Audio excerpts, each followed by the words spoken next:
President Biden will be traveling to Pennsylvania today to lay out his plans for next year's federal budget. His proposal trims federal spending by trillions of dollars over the next decade, while also saving at-risk social safety net programs. Amy Lou is in Washington.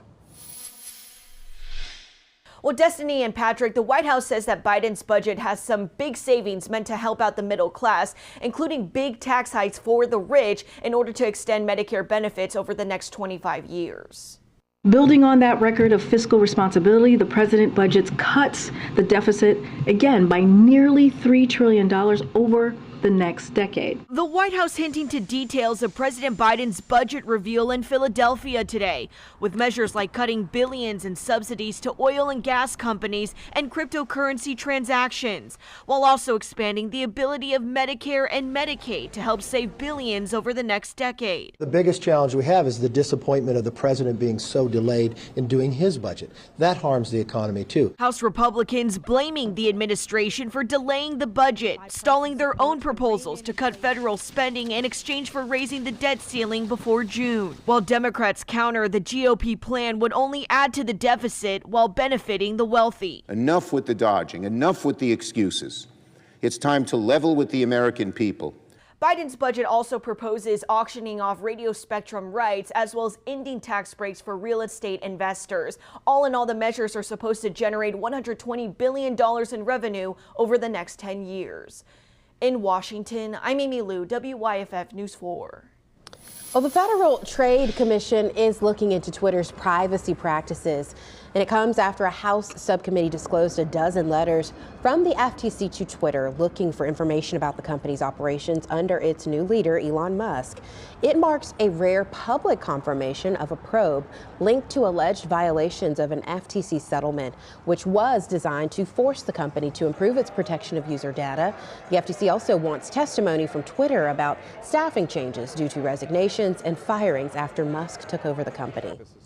Processed foods are convenient for a fast meal, but research continues to show how they can negatively impact your health. A study revealed ultra-processed foods might increase colorectal cancer risk for some people, and the study found that men who ate the most ultra-processed foods had a 29% higher risk of developing that type of cancer when compared to men who ate the least. The study did not find the same association in women, but it's unclear why. Regardless, experts say limiting foods like processed meats, instant soups, packaged snacks and candy, and instead eating more whole grains, fruits, vegetables, and lean proteins.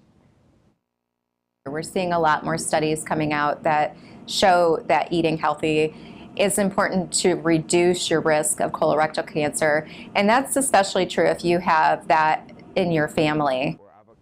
Dietitians suggest trying simple diet changes first, like choosing a baked potato instead of fries and replacing sugary yogurts with Greek yogurt and fruit. Well, preparations are underway in LA for Hollywood's biggest night, the 95th Academy Awards.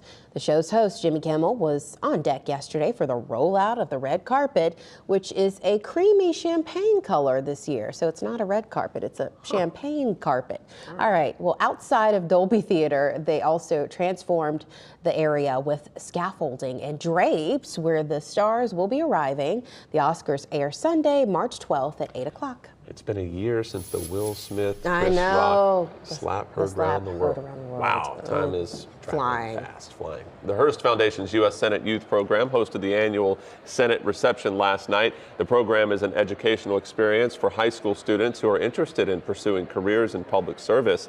Yesterday, delegates were able to meet with their senators. The delegate from the upstate is Shiraj Talati, who is a student at J.L. Mann High School.